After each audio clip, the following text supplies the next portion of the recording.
You're now listening to the 11:30 podcast.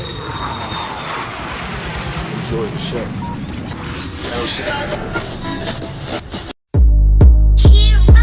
I'm from the city, DC, that's where I'm from. 11:30 podcast, Dre and Willsy is the one. Let's get it, yeah. Who with me? Let's get it, yeah. Who with me? Yeah. I'm from the city, DC, that's where I'm from. Let's get it. 11:30 podcast, Dre. Yo, what it do, everybody, man? I'm back at it. Y'all already know what it is, man. It's your man Dre, aka Dre on Wheels. Welcome back, everyone, to another episode of the 11:30 podcast.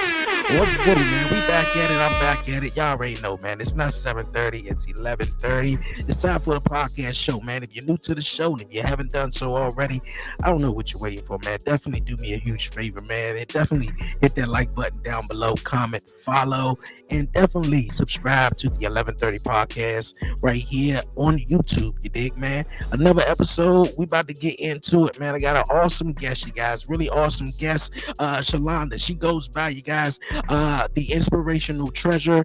She's an award-winning author, a life coach, just to name a few. She's going to be joining us here on the 11:30 podcast show this week, and we're going to be chopping it up, having fun, man. We ain't going to waste no more time. We're going to bring on my wonderful guest, the inspirational treasure. Shalonda, how's it going? How's it going? I'm over here still vibing to your podcast. To be honest with you, to the beginning, to the intro, I'm still vibing. But I'm doing okay. How about yourself? I'm doing wonderful. Appreciate having you on. How I'm treating you. I'm really grateful. I can't even complain. I just feel like, this is the season, it's the time for some great things to happen. And so I'm glad to be here because that means it's a part of it.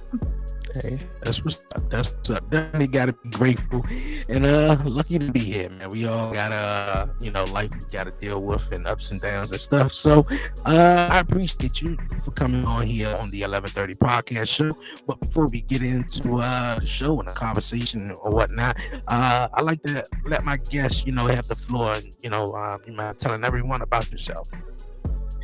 Well, I'm gonna go ahead and give you my my TikTok preview, okay. But I am the inspirational treasure, aka Apostle Treasure, Coach Treasure, Shalonda Treasure Williams-Lynard, Prophet Shalonda, whatever treasure you're looking for. We all here in this able body, just present to be whatever the great I am wants me to be. All those titles are underneath this umbrella because we do much, but we the same person doing all those things. Okay, that's what's up. Though. Well, I say you're a life coach, and of course, you just tell everyone about yourself and who the inspirational treasure are. We're gonna actually get into that, but can you tell everyone? Can you share the journey with everyone how you got here? Because I know you dealt with homelessness, depression, and everything like that. Been overcoming, numerous challenges to get where you at right now. But yeah, can you talk about that too? And also, we're gonna, get into the wonderful name. I dig the inspiration and how it came about.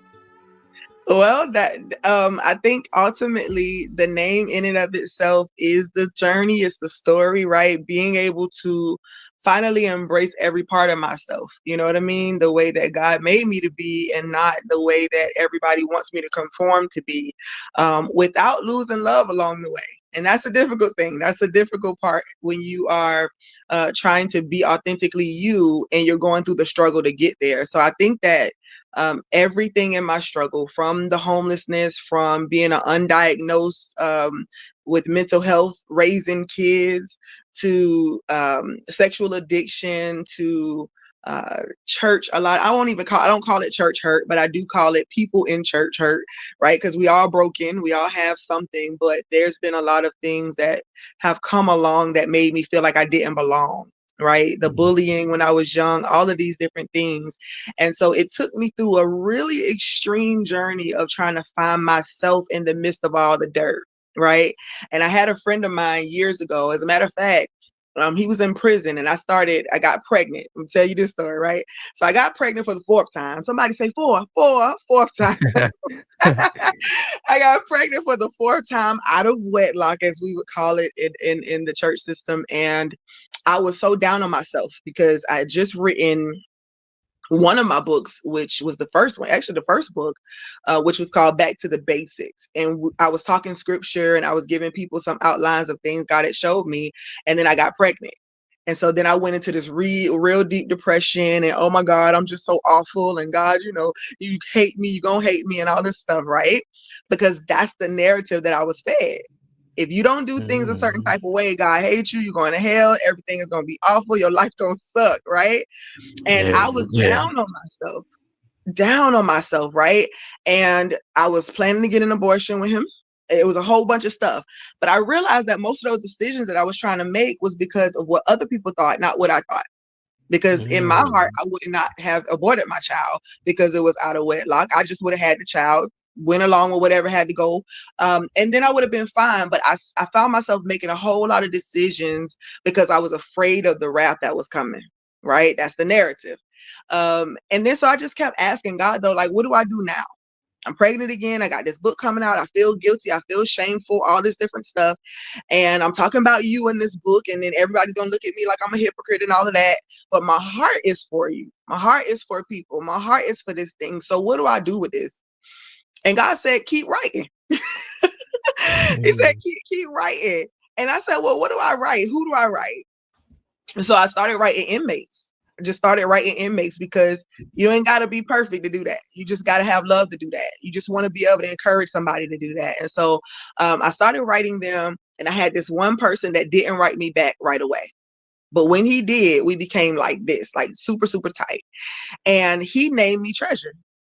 I asked him one day, like, what would you call me if you could call me anything? He said it would be Treasure. And this was his narrative. Even beneath the dirt, right? Even beneath all this dirt, all this stuff you've done, all these places you've been, the promiscuity, the trying to figure out your life, the kids, all of that. Beneath all this dirt, you still a treasure. The Mm. treasure gonna be a treasure whether it's been found or not. It is. It just is. There is no changing the nature of a treasure. But when you find out that you are that treasure, then all of a sudden that's when you'll get up and shake the dirt off. And so a lot of this journey has been about shaking that dirt off and showing the truth of who the treasure is. And that includes the apostle, that includes the prophet, that includes the coach, that includes the author, that includes the poet. You understand? That includes the creative. You got me? So it's all of me wrapped up into Mm. this one person, so I can be whatever it is that I am wants me to be, day in and day out. Mm. I like that. I really do. What was it? What was it about? What was it about? Because you said you're just gonna write inmates. So how did that come about? What was the thought process? And just let's write inmates. Was it obviously these was people you didn't know. I'm assuming, right? Right. And I because so ultimately I'm just a love walker by nature. Okay. And I found that being the thing that I struggled with the most, right? Because I just want to be able to help people to see that just because you did something doesn't mean that you're lost to God, right? I think I was really Yeah. trying to say to them what I needed somebody to say to me. Does that make Mm. sense? Like, Yeah. you're in this situation, but I know, and from my studies, I'm a follower of the teachings of Christ Joshua, but not because somebody made me, but because I experienced it. When I started trying to have that same mind, and all I ever saw in the scriptures was him advocating for people. I didn't see him Yeah. bashing people, mistreating people, and none of that. He came to set the captives free. And so I knew that I couldn't go in there and just unlock the door and tell them to come on and leave, but in their minds and their hearts, you know what I mean? Like, they needed to hear somebody, some of them, because some of them had people who were Yeah. communicating, but there were those who had nobody. There were Right. those who were suffering through what they've done. Now, don't get it twisted. We reap what we sow. It's a principle. So if you do something to somebody to harm somebody, then you may have some consequences, but that doesn't mean that you're lost. That doesn't mean that you Yeah. ain't loved no more. That doesn't mean that you still not on purpose, because if you wasn't, you wouldn't even be here. Right. And so Right. God was telling me to write, and I was asking that same question, write who, write what? And so it just came to me to write inmate. So I literally went online and just found people, found addresses, and Wow. I started every letter by saying, I pray that this finds you well. I'm not crazy. But God said, you know what I mean? Because it's hard. Who the heck is this? Yeah, But yeah. I just want to encourage you today. You know what I mean? I started the letters off like that. There's no pretense. There's nothing I want from you. I don't have no hidden agenda, because they are used to people having an agenda. And Mm, so you just want I don't care who it is. Like, I believe that everybody deserves to leave this earth knowing the unconditional love of God, period. So that mm. that encouraged me, it helped me, and then it opened a door for me to be encouraged right back in return. I love that. I definitely love that. Well, how was your support system, growing up? Because you talked about, people bashing you. Was it your own family because of the choices you were making or such like that? Well, the bullying and stuff started in elementary school, and it started because I Okay. was nice. Interestingly enough, right? You s- Because it started. that You said because because I you was were a nice nice. person. Oh wow. Okay. But I, because kids are cruel. Kids go through a yeah. lot. They go through Yeah. their own Yeah. stuff at home. Yeah. They go through their own stuff, and of course, you learn that over time as you choose to grow in love and walk with God. You learn that, hey, everybody got a story, right? But Mhm. at the time, I felt like, well, dang. If I would try to be nice to people, wanted to be their friend or whatever, I got bullied for my nose. I got bullied about my hair length. I got bullied because my mama was super light skinned and I was dark, brown, and it was everything, right? But most Mhm. of the time, I was bullied because I was being nice to people, and they didn't want people to be nice. They wanted people to be kind of gutter. They wanted people to be like cutthroat. They wanted people to be able to fight. They wanted to be able to, Yeah. like, and so that, of course, that had a bearing on me, right? It had a bearing on my heart. Like, well, should I even be nice anymore? You know what I'm saying? I should treat people the way they treat me. And you try to go through all those narratives. I wasn't able to pull it off, but I do understand that if you're being bullied, then what you're going to want to do is find somebody else that's weaker than you, or you assume is weaker than you, and then you want to take it out on them. So even then, I was kind of more attuned to just the heart of people. I think it broke my heart more that people were going through the stuff they were going through. So I just kind of accepted it and moved on. Does it still happen today? Absolutely. Mhm. Absolutely. People want to bully you still because your narrative ain't theirs. Yeah. You know what I You- mean? You don't choose to do life like they do life. And so I would call the bullying today, I would just call that flat out judgment.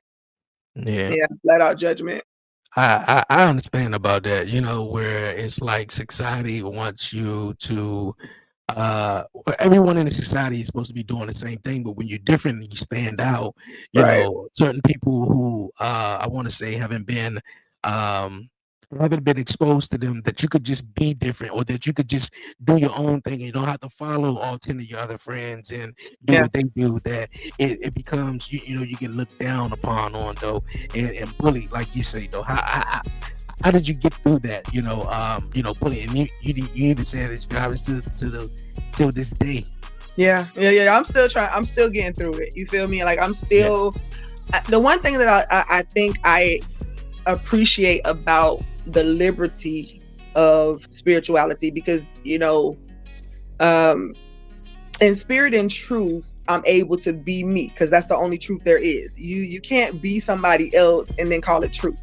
You can't preach or teach what somebody else is teaching when you don't agree and call it truth. You can't. So I'm still there. And if I could be honest with you, like the last book that I wrote, it took me a minute. It took me a minute because I was saying the thing that I've been hearing since I was a kid, the thing that I've been like really suffocating, because I didn't want to disappoint my mom. Didn't want to Mhm. disappoint my family. I was raised fundamentalist Christian, and I still consider myself to be a Christian now, but for different reasons, right?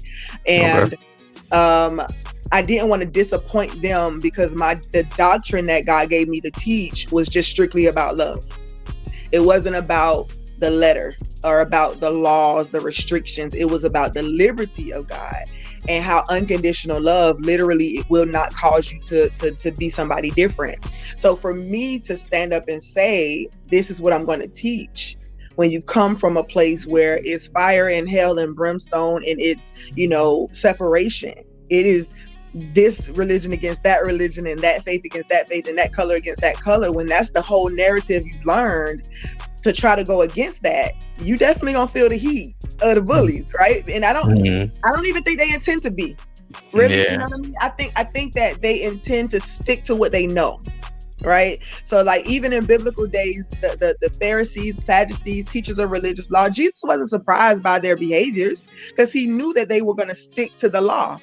But he understood that in order for the other people to not feel judged, he had to talk to the religious. So I think I'm standing in that place, and I'm almost anticipating the stones, but while at the same time trying not to be moved by them.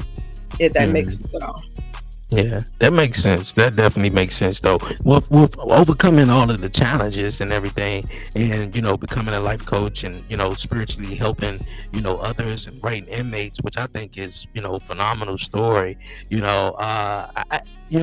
How was it getting on a sort of a different path in life where was just looking forward and sort of trying to leave everything else behind, like you mentioned how you said sex addiction and depression and stuff like that, and to becoming helping others, and being an Overcoming it. inspirational treasure to Yeah, yeah, everyone yeah, else. yeah. Again, it was the journey of becoming her, right? You know what I mean? Like, I think the reason why this message that I have to share is so vital is because it's a different approach. It's a different approach to becoming whole or becoming saved, right? What I learned is that unconditional love means just that, and that God loves me without any conditions. So if God loves me without any conditions, then I need to learn how to love myself without them. I need to learn how to understand that all of these parts that I have, they're all a part of me.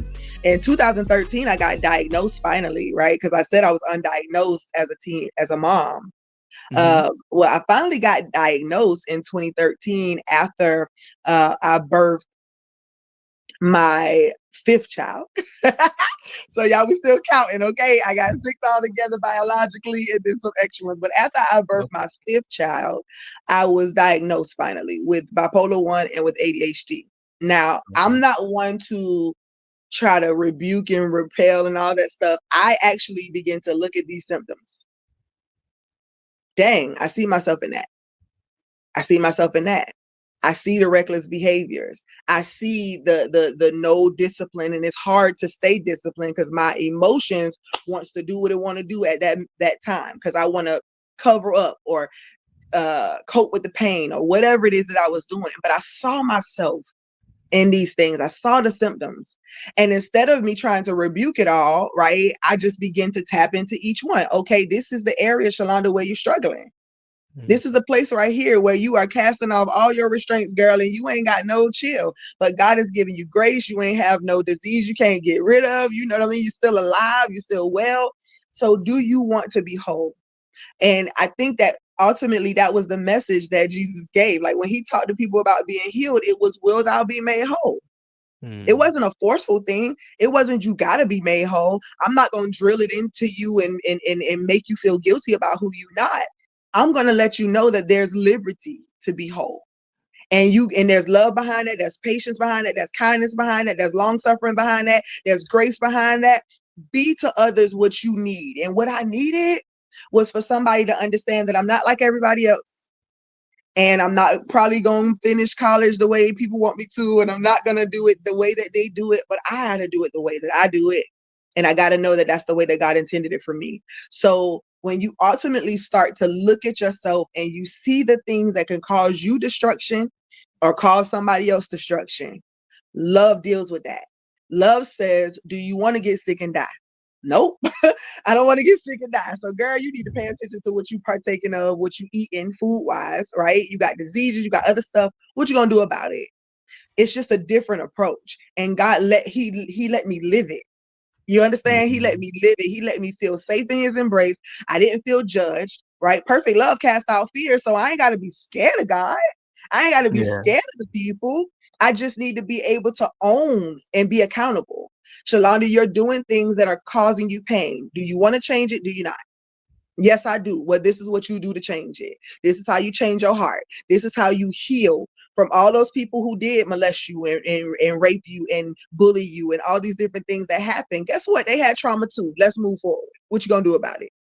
You know what I mean? So it was a process. And again, discovering that treasure, right? Being able to take the hand that God was presenting me and pull me up out of the dirt, shaking it off. It ain't easy to shake it off, right? You Mm, don't went through rain. You know what I'm saying? When it's raining, you got mud on something. It's not that easy to clean mud off of something, especially if it done yeah, dried up. So there's all yeah. these things that have happened, and you got to be patient enough and love yourself enough to say, I deserve to be well. He gave me the Mm. option, and I'm not gonna refuse it. Okay. I definitely dig that. You could I hear the inspiration of in your voice and everything you're saying. But one thing I want to go back to and ask though, how was the process of you getting through? I believe you was talking about the sex addiction. Was it because of being molested or raped as a young woman, or this was just something totally different? You know what?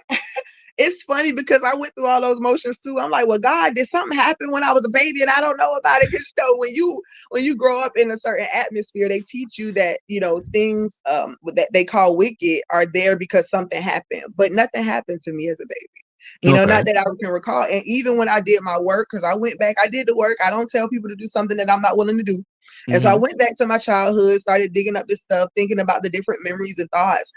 But as long as I can remember, I've been heightened like that. I've been that person. You know what I mean? And it wasn't something that I felt like I needed to regret. I just felt like I needed to slow my roll. At some point, I think it became a coping mechanism, right? And then the coping mechanism turned into something that was way more than I bargained for. Um, but to begin with, I always had the urge. I always had the desire. That's just who it is. My husband is grateful. You feel me? At this Mhm. point in life. But when it came to but when it came to the other stuff, yeah, I think that, so I'm gonna say it like this. I think that the very thing that could be very beneficial, because there's nothing unclean in and of itself. I think what makes it unclean to us is not knowing how to cope with certain things. And so we use that thing to to be our buffer, to be our coping. Some people had alcohol, some people had drugs, some people had, other things, and sex was just mine. I didn't go to a class to get free from it. I didn't do all that. I literally just embraced the unconditional love, did the work myself, and decided that no matter how hard it knocks, I don't have to answer. I Mm. don't have to answer. Okay. I definitely dig that. I definitely dig that. Gotta be strong minded and stuff, man. Because so much stuff will definitely try to bring us down, though. Absolutely. But through all this, though, how did you become a life coach? Was it because everything you've been through to inspire and help everyone else? I think so. I think I tell people that I think I've always been these people, right? I Okay. just found a name for it later. Uh, I know I was, like being a prophet. I was born a prophet. I've always known things that other people didn't know, but it wasn't something that people talked about all the time. You know what I Yeah. mean? My biological father, uh, he was a prophet, but he was a Baptist minister, so they didn't talk about those type of things, and I didn't grow up with him. I grew up with my mom who taught me love. But she also didn't know a lot about all the giftings or whatever, because she was just meant to love and to teach and to do those things. So I didn't have a lot of people to teach me that this is who you are, this is what this means. And so with being a life coach, I remember being a kid. You don't laugh at me now. You don't laugh at me. You're all right. Yeah. When I'm I good. was when I was in first grade, I was counseling people. Do you understand? When I was in first grade, I was giving my friends advice on how to not give into this and give into that. I was, oh man, I was writing love letters for my friends in elementary school. I was just always the same person. I think eventually I found a name for it because I wanted to major in psychology, right, in school. Because I'm like, okay, well, I'm gonna do psychology and I'm become a psychologist and I'm gonna help people this way. But I didn't want to diagnose people with stuff I couldn't pronounce. Okay. I want I want to understand it, but I can't pronounce that without Got fumbling. it. So I think it's something different. And being a life coach was just different. It was the thing that said, "Hey, I'm here. I'm empathetic. I love you, but we got work to do." You know what I mean? Like you. If you ready, I know you're ready. If you're not Yeah. ready, I'll be love on this side until you're ready. If that makes I sense.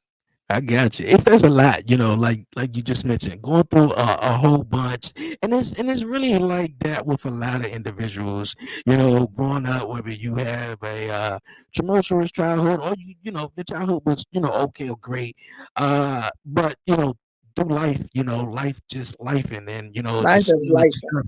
Yeah, so much stuff coming from so many different avenues. Everywhere you turn your head, it's just some shit that's Yeah. going down or happening.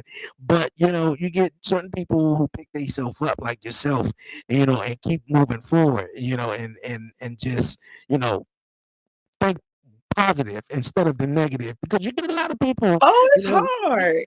Yeah, even women that I would know maybe who've been in even half of the situation that you talked about, would definitely just probably be sitting in the corner, just maybe being by themselves, or whatever. Maybe not being by themselves, but just won't be so Yeah. open, and yeah, just like that. So Because I think that some is. people don't know they have the space to do so. You know what I mean? I do bring my years of experience. Like I spent a lot of time in the dark.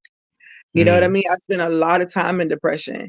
I spent a lot of time not understanding everything about me. Because again, when you're growing up and you're this person that's I'm an old soul. So you've been this person, and I'm the youngest out of all of my daddy and my mama's kids. And I mean nobody close to me in age. The mm, smallest gap is like 8 years. And she passed uh, away some years ago. So I don't have anybody close to my age, and so I had to literally endure the process of trying to get to know myself on my own. Again, I had love. My mama loved me. My siblings loved me. I had a bonus father, a couple of them who loved me. But the support, and you asked this question earlier, and I don't know if I sideswiped it, but the support to be who I am, it wasn't as present. And not because they just didn't believe in me, but they knew, hey, this is how you survive, right? You get a regular job, you work a 9 to 5, you mhm, make this money, mhm. and then it's hard for them to see differently. So Yep. I think I begin to say to people like, I don't know how to be who you want me to be. I only Mhm. know how to be who I am. And fighting to be who I am has been my misery, if that makes sense. Trying to show up to be or conform to be somebody else. I mean, I have fibromyalgia, some other body pain, some other stuff. I ain't gonna be able to do no military. Do you understand? Yeah. Wow. Um, Yeah. and go ahead. Yeah, I'm not, No, no, I'm not owning it, but it's what it is. yeah, it is though. It is. What was the hardest part of trying to, what was the hardest part of, wanting to just be yourself, or find yourself? Like you mentioned, when people want you to do other stuff that like that's not me. I want to Yeah. really be myself, and do what I want to do. And of course, like you just said, the military. Of course, back in the days when you were growing up, go to college, do this, do that, or go in Yep. the Yep. military or whatever like that. So it's like, no, I don't want to do what you want me to do. I want to, I want to, Dang. I want to do what I want to do. Because Right. we all have our own mind to think. And of course, yes, when we Yeah. young, of course, we all think we know more than our parents, and of course, our parents Yeah. don't. Yeah. They are parents, so they just they figure though they know best, or they know more or Yeah. whatever. But at the same token, though, you are your You got to own, find and it. You know what? What's individual yourself. interesting is I'm a spiritual mom too, right? So as a spiritual mom, I see a lot that I with my biological children. It's a little different vibe. You know what I mean? Because they're feeling like, you just want me to do everything you want me to do, and I want to do this and I want to do that.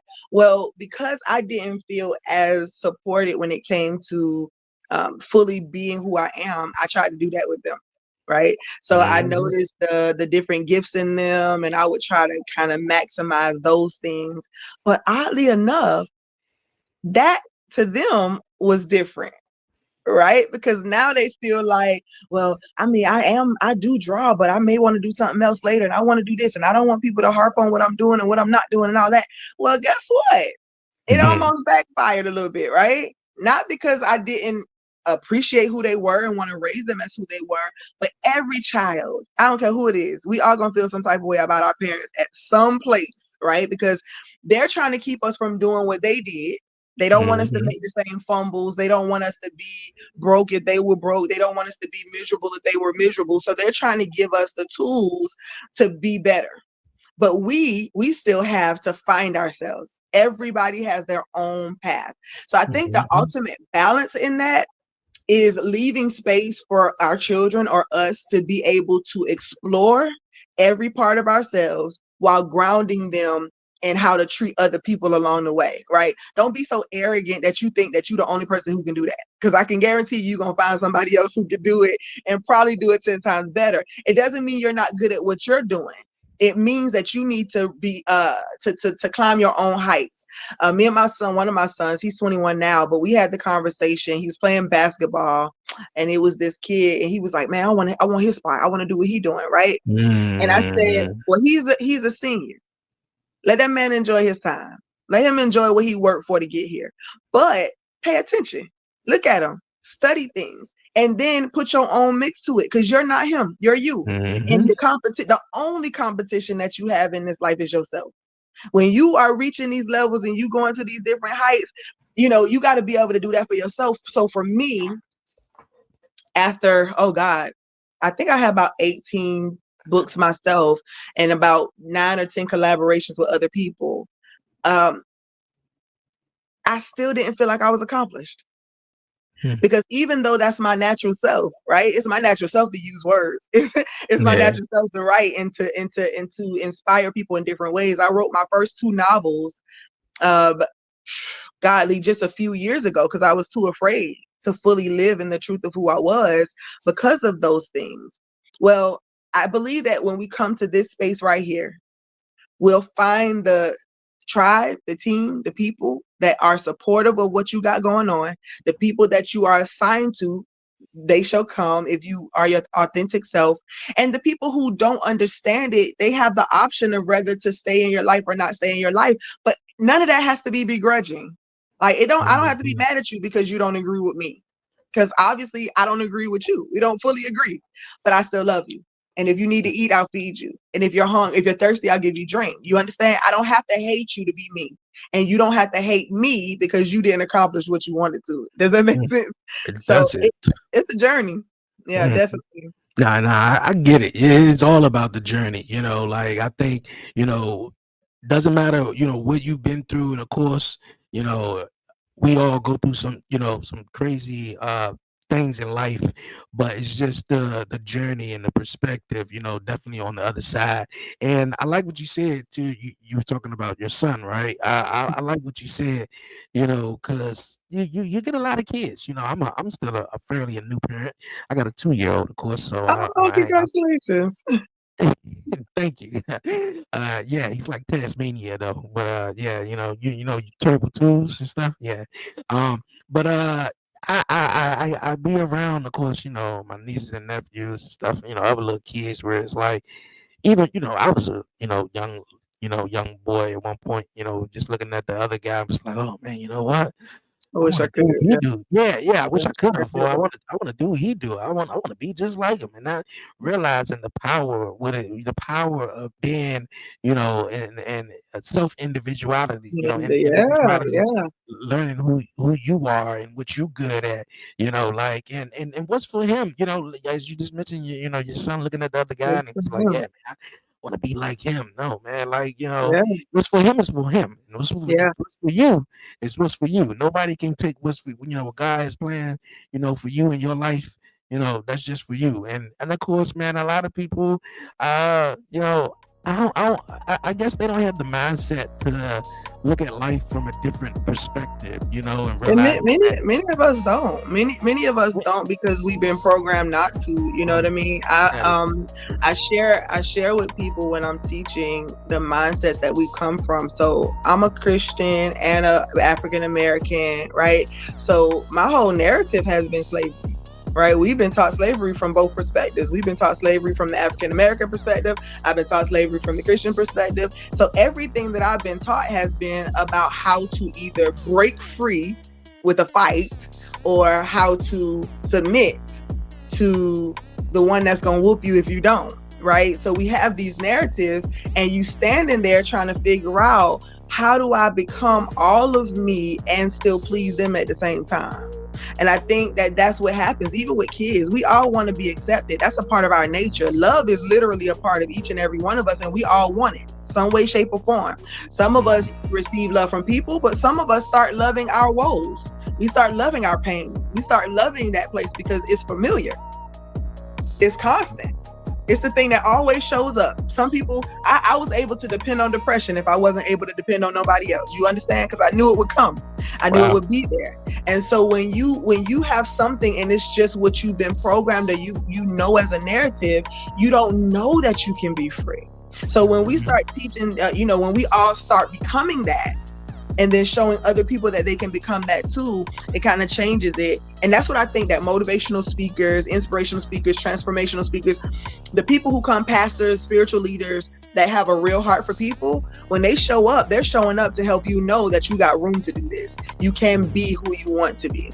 My other son, he's 8, and he went to school the other day, and his cousin gave him some new clothes, some different clothes, and he had some pink pants on, and he had this shirt that was multicolored, and it had the pinks and purples and yellows and all greens and all that. Yeah. And when he got on the bus, he got teased. And when he got to school, he got teased. So his teacher called me to say, he's crying, I don't know what to do. Can you bring him some different clothes, this, that, and the other? And I told her, I said, I'll bring him some different pants, but we got to have a conversation. And then I talked to his older brothers, and I talked to I talked to everybody in his circle, in his village, to say, hey, we got to start now with helping him build his self-worth, so he's not worried about whether they tease him over his clothes or not. His outfit was fresh to death, you understand? And then his brothers wear pink. They wear what they want because they know that I look good in this. I'm not bothered. So I had to tell them, I said, we're going to teach him how to build his self-worth. We're not going to teach him how to be mean about it, though, and hate other people because of it. But we have to show him the response. So if they tease you about your clothes, if they tease you about who you're trying to be as an individual, then you simply got to let them know, but I'm good with me, though. I'm good with me, though. And, I'm good with you, too. Have a great day. You got to find a way to balance it. Don't let it turn into anger. Don't let it turn into venom. Don't let it turn into... We didn't know that. We didn't know not to let it affect us. All we knew is this will happen. This the wall I'm about to put up. Don't bother my wall. Right? Yeah. That is very, very true. When you talk about how, kids, like you mentioned, your son wearing the pink pants, colorful shirt, being programmed. That's what I was trying to remember. It was so true that, we growing up, as young kids, we've been programmed. The little kid was being programmed. The other kid was programmed to make fun of, your son because, he got pink on. He got yellow on him because he's a boy that he can't wear yellow and shit like that. So it is very unfortunate because we all don't have individual or person, a soul in our life where we can turn to that can teach us and help us stand out instead of just following behind the next person. And I think that's one big thing that I want to teach my son and advocate for him. Look here, man, like be yourself. You dope as is. You dope as is. And if we can build that, I think that's where we all start. The last book I was telling you about is called What If God Is All of Us? What if God is all of us, considering the love walk approach to social justice and global healing? And I believe that, again, love is without condition, right? Because God is all things. There's no place that God is not and no thing that God is not expressed as. We are all unique expressions. So if I'm looking at you and calling you this and that and the other, then that means I must not fully believe that God is everything he say. I believe that God is everything he says, and every unique expression deserves the same kindness, the same love, the same respect, and everything else is going to work itself out. So some people feel like, well, what if they did this and what if they did it and that's unforgivable and that's unforgivable? It ain't unforgivable. They got to forgive themselves for it first and foremost, and then do the change so that they're never that person again, that they'll never hurt the person again. But until we all start wearing that, until we all start choosing to change what's in our hearts, then the programming will continue. It will continue. So yeah, you're right about that. It will continue though. We definitely gotta We got to change the generational curses, man. We definitely got to change the generational curses. You mentioned one of your books though, but you have a couple of them, and the titles I, was reading on. It's really amazing. One of your books, "Nah, I'm Not Okay," and you have another one, "Excuse Me, Why I Unmask." Can you tell my listeners and viewers about those wonderful titles and about your books and where they can definitely Yeah, order your well, books? first they can do everything if they go to Linktree and just go to Inspirational Treasure, and that's without the I in the front. So that's just NSP and go on. At Okay. Inspirational Treasure is where they can find me, and on there you can find my coffee site where you can come and be a part of the things that I'm doing. You can find the books, you can find the places to follow. Um, and yeah, no, I'm not okay. Excuse me while I unmask. That was actually it's one title, and oh God, it was the first book that I wrote that I actually felt like, God dang it, girl, you did it. Right? You wrote it. You wrote your truth. You spoke your truth. Mhm. You gave your truth. My daughter kind of makes fun, not makes fun, but she loves it because on the cover I'm like this, like gonna take it. We're gonna take it for what it is, right? Yeah. Because I need space. I need space to not be okay. I need Mhm. space to not be okay, and I need space to come out of not being okay. Both are equally important. It's important for me to be able to tell somebody, hey, I'm not good today. No, I ain't okay today. Three W's, don't forget them. Right? Yeah. Because that's how you be feeling. You know what I'm saying? No, I'm not okay, bro. Right? Why you asking? Because we don't give a lot of space for that. We don't give a lot of space for people to say I'm not good today, and we Mhm. don't give a lot of space for people to unmask, to uncover that dirt that we talked about earlier, to take it off, to admit that they've done some things that they're not proud of without you Mhm. judging them for it. There's not a lot of room. So I took that opportunity to write my own stuff first. Right. Mhm. When I wrote From Trash to Treasure, that was my own stuff first.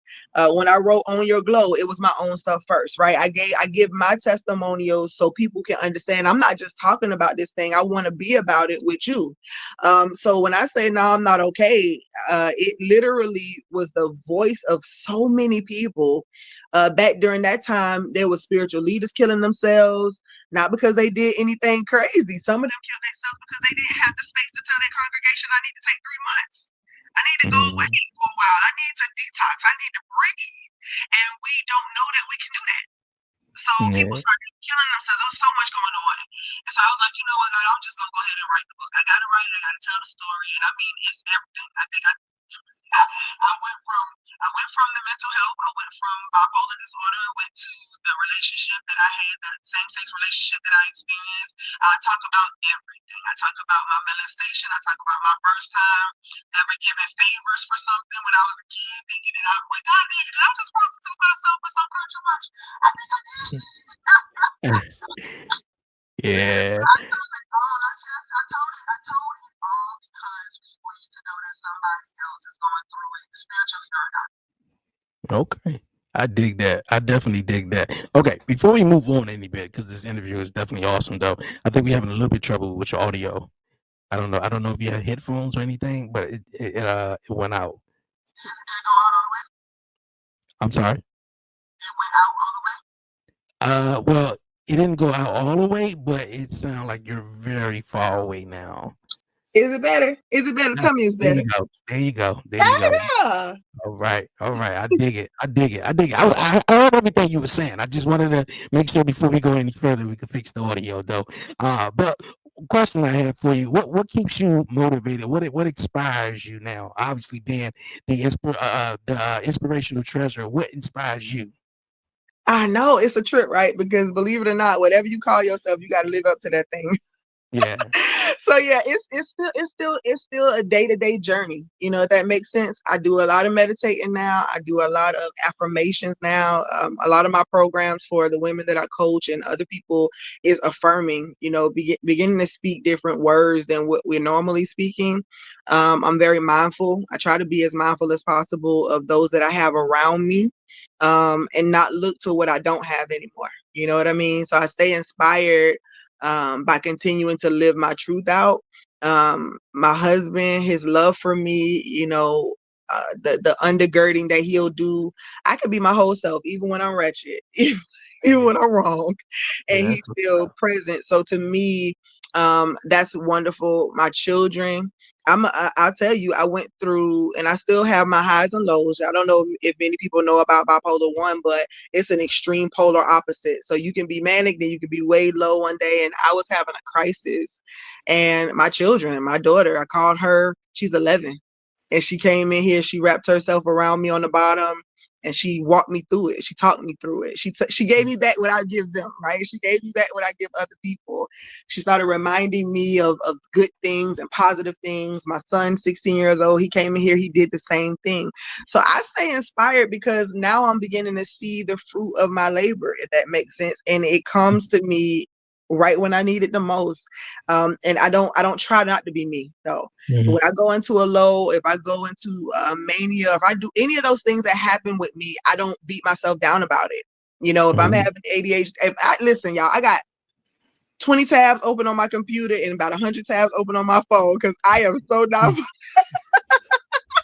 If I forget something, it's gonna be gone. You understand? I have my moments, but I don't Yeah. beat myself up about it anymore.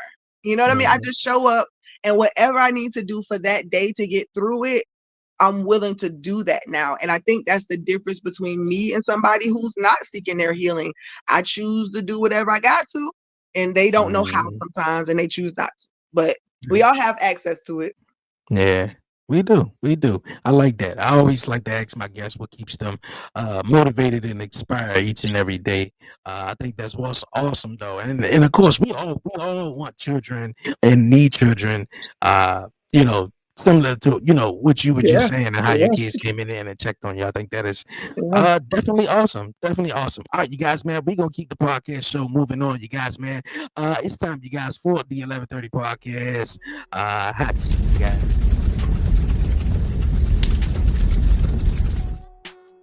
All right, all right, all right, all right. I got 5 questions for you. Then, Ooh, National Treasure, I got 5 questions for you, and we're gonna go over it. All righty? You all ready? right. Okay, all right. What is your biggest fear? My biggest fear is that I don't live this life out fully the way that I could because I'm afraid of what people may say. Hmm. Yeah, I think that's a lot of us. I think I struggle with that too a lot too, Yeah, man. So concerned on what the next person have to say about me and stuff like that. And me growing up, I'm in a wheelchair, so it was always you have either people staring at you, have people yeah, eyes yeah, on you, so you was worried about like, oh, I don't want to look like this. So yeah, just like I was saying earlier, be yourself, and I yeah. think a lot of stuff is going come good with that. All right, do you have any regrets? If so, why? Whew. I guess my regret will fall into the same category. I regret not being this free before. I regret not allowing myself to be this free to explore the fullness of God before. Okay, okay. I dig that. Dig that. Okay. Let's see. All right, we're gonna skip that one. How did you feel about Kamala Harris You not skip it. winning? You skipping stuff Uh, on me. I'm just going off the top of my head Okay, actually. okay, let's go. Since I can't think of one, I knew one that I wanted to ask though. So, yeah, how did you feel about Kamala Harris in the presidential election? And obviously she came up short. um I because I'm a prophet, and this I have to be honest, because I'm a prophet, sometimes God will alert me as to who's going to be in office and who's not, right? Okay. That doesn't always happen, but often it does. So when Trump and Hillary were running against each other, God already told me that he would win. I wanted to vote for Hillary, so I said, well, do I have to vote for him, or can I just not vote at all? So I didn't vote at all at that point, but this time I did because we got to give people their liberties back. And so I voted for her because I felt like that was the closest way to get us to that space. But I don't have any disappointments, if that makes sense, because I still know that it's still going to work the way it's supposed to. I just felt like, okay, God, at least we can, not have this narrative, have people scared, running around scared about what's going to happen in this life and all of that. We can start trying to lean into accepting people as they are, inclusion and loving folks. But there will be one.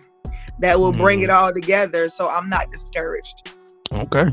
I dig it. If you had a warning label on you, what would it say?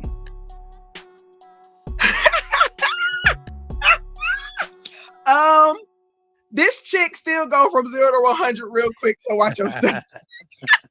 And I love you just because I can. That's my mantra, and it really is true. I choose to love. Doesn't mean that you can get me wrong, and I'm never gonna say nothing about it. So warning. Okay, I dig it. I like asking that questions. You get so many different responses from that question. So I dig it. All right, if you could travel anywhere in the world right now, where would you go? Oh, Dubai. Dubai. I heard someone say Dubai. Dubai is nice. Dubai is really, really cool. Yeah, I believe it is. I have so many places. I believe that there's so many places that I'm going to in this season of life. I'm from Savannah, Georgia. Okay. Yeah, I didn't even ask you that. Yeah, Savannah, Georgia. Okay. I am from Georgia. Yes, I do. There's many places that I want to go. But Dubai has been on my radar. It's been in my heart, if that makes sense, for a minute. And so I think that's the place that I'm more drawn to at the moment. But I want to go to that place. You ever seen the picture where the water is divided into blue and green, and it's there, the line is there and it doesn't cross over? There's actually an ocean that does that, right? A body of water where the colors, that it doesn't merge. I want to see that for myself because, man, God is so freaking spectacular. That's crazy. Like, it exists like that. It's a whole, and it doesn't cross. How dope is that? So I want to go there too. Okay. Yeah, I'm definitely travel. A bunch of places are definitely on the travel list for me in 2025, and be in the future. So definitely looking forward to it. Look at the inspirational treasure, Shalonda. I appreciate you for coming through here on the 1130 podcast show. This week was real fun, awesome conversating with you, chopping it up with you. Tell everyone where they can get your book set. Actually, you already told them the link tree will be down below in the description. You guys click the links down below. Make sure you get a copy of her books and everything. All her social media is going to be down below, so you can definitely make sure you go follow them. But before you go, any questions, any shout outs, anything you'd like to say? Yeah, man, I gotta shout out my inspirational treasure team. Do you hear me? Like, they are thebomb.com. They love me and I love them back, and they're rooting for me to win. You know what I'm saying? And while I'm rooting for them to win, and so I'm really appreciative of that. My husband Marco, I love him bunches. That's a whole nother story for a whole nother interview. And my children, my mom, all those that are still present. And you. Can I say that the fact that you have opened up your platform, this space for people to just be real, to be honest, to be able to share themselves without having to cover up any part of ourselves. To me, that is love in motion, and I'm appreciative for this time and for this space. Thank you. And I also just want to speak the blessing of the Lord over your life, and I don't know whether you believe or not, but it's what it is. God loves you. And everything that you have on that list that you keep trying to move around to make sure it's in the right places, trust yourself. Trust yourself, because this right here is supposed to be on a greater platform, and it shall be. It shall be. I appreciate Thank you for having me. I appreciate that. No problem. That means a lot. Definitely, that means a lot. Like I said, everyone, all the links will be down below. Make sure you go support the inspirational treasure. For everyone who's listening, watching here on YouTube, man, y'all already know what it is. We're going to take a quick break. We're going to come back and wrap up the show. We got the WTF moment and more. Shalonda, it was awesome having you. Thank you, guys. Don't move. You're listening. You're watching to the 1130 podcast. DC is unique. We match other world-class cities pound for pound in dining, nightlife, arts, culture, theater, sports, outdoor activities, green spaces, and the list goes on and on. But nowhere else can compete with our monuments, our museums, and memorials. And no other city has as many free things to do. Add it all up, and DC's diversity of experiences is truly unmatched. There's only one DC.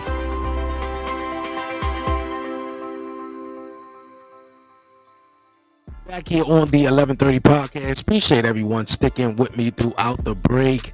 Yo, the inspirational treasure, Shalonda, it was amazing having you on this week's episode of the 11:30 podcast show. Great time having you on. Everyone, man, all the links are down below, so you can definitely make sure you pick up a copy of the inspirational treasure latest book, and definitely follow her on social media, man. The inspiring and inspirational story, for her coming on, man, and being so open and, sometimes, being vulnerable too at times too, man. Like I tell guests, man, before the shows, most time, look at, just be open, because I definitely remember starting out the podcast, man, and a lot of guests be so nervous and be so closed shutted, and don't really want to speak. And it's like you ask them a question, you get maybe like a 3-word 2-word response, and it's like, oh, okay, all right, let's go. And the interview turned out to be 15 minutes, 10 minutes, so awesome time, really great time chatting with the inspirational treasure. I love it. Can't wait to have you back on. Like I said, everyone, all the links are down below. Make sure you go follow her and pick up a latest book, man. If you definitely want to come on the 11:30 podcast and share your journey and talk your story, whether you're an entrepreneur, music artist, etc., man, let's go, man. Hit up the 11:30 podcast and we can get at it though. But you guys, man, before the break, I said let's do it, and we can't end the show without it, man. But let's go, you guys, man.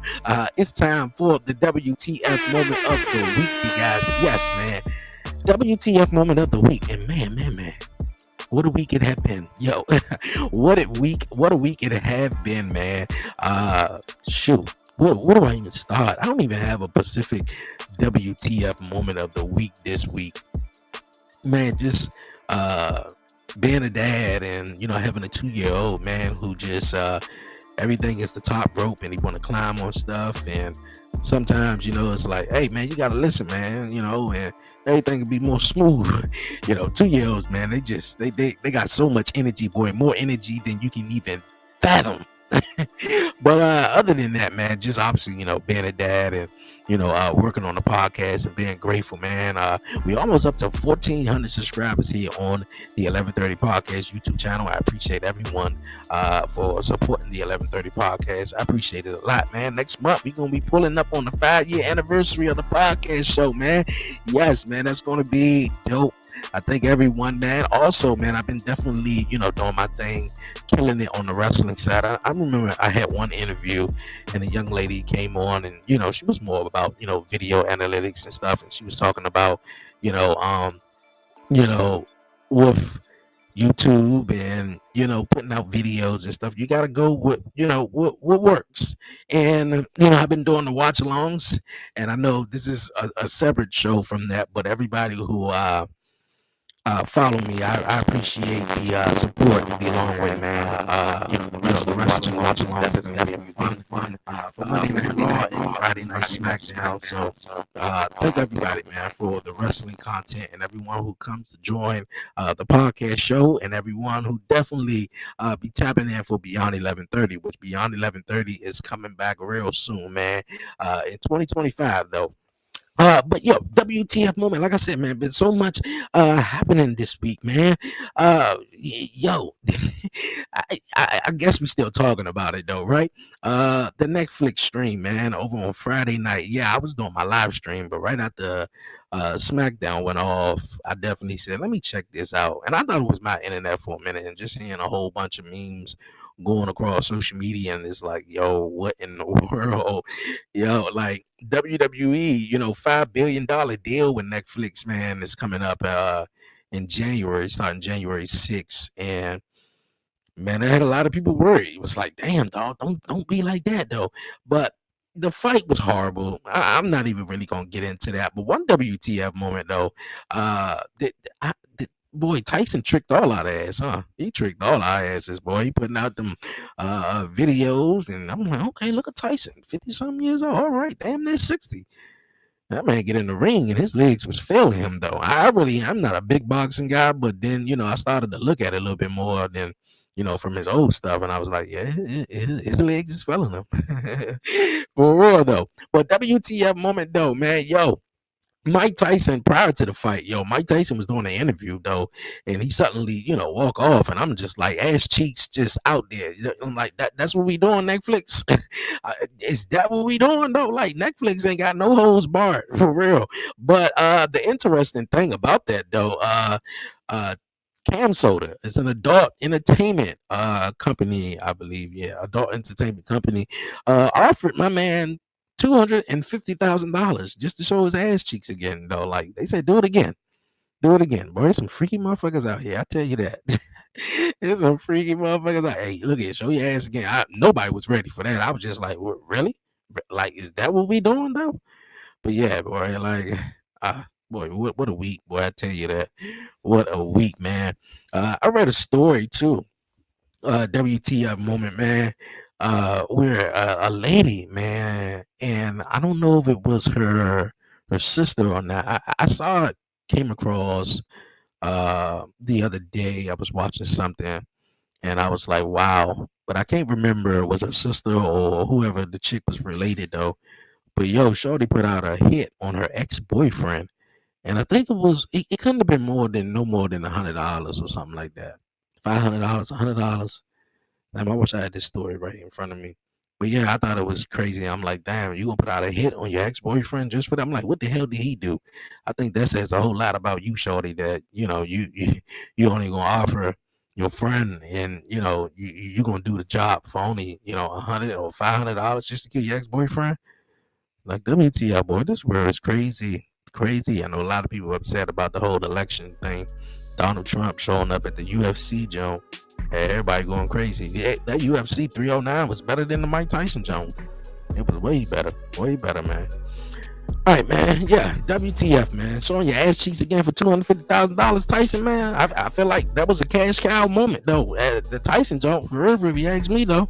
Yeah, WTF all the way. All right, you guys, man. Yo, I appreciate everyone pulling up for this week's episode of the podcast show, the 1130 podcast, episode 209, man. We pulling up, like I said, on the 5th year anniversary of the show. I thank everybody for the major support, man. Before I wrap it up and head on out of here, man, don't forget to follow the 1130 podcast on all social media platforms: TikTok, Instagram, Facebook, and X at the 1130 podcast. On Instagram at the 1130 podcast _ you guys, man. And definitely make sure you subscribe right here on YouTube to the 1130 podcast YouTube channel. All right, you guys, man. Until next time, man. Be nice, be cool, be easy, man. Yo, stay safe. Give all the glory to God, man. Won't he do it? Yo, it's your man Dre, aka Dre on Wheels. Until next time, I'm out, you guys.